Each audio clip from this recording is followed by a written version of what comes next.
నీ పేరేంట? నా పేరు విష్ణుప్రియ. పెద్ద అయినాక ఏమవుతావు? పోలీస్. నీ పేర్రా? పదుమిత. పెద్ద అయినాక ఏమవుతావు? డాక్టర్. నీ పేరేనా? శివరామ్. పెద్ద అయినాక ఏమవుతావు? కలెక్టర్. కలెక్టర్ అవుతావు. ఓకే. నువ్వేమవుతావు? నీ పేరు? మైత. ఏమవుతావు పెద్ద అయినాక? పోలీస్. పోలీస్. నీ పేరు రాదు? ఖుషి. పెద్ద అయినాక ఏమవుతావు? సిఐడి అవుతావా? నీ పేరేంటి? అనిరుద్. పెద్ద అయినాక ఏమవుతావు? పెళ్ళేసుకుంటా.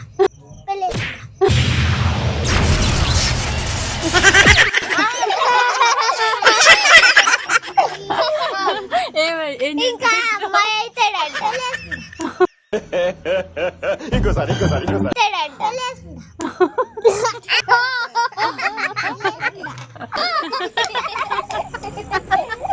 మరి పిల్లని చూసి పెట్టుకున్నావా? అవునా? ఎక్కడుంది? మర్దలుందా? ఉందా? ఏం పేరు?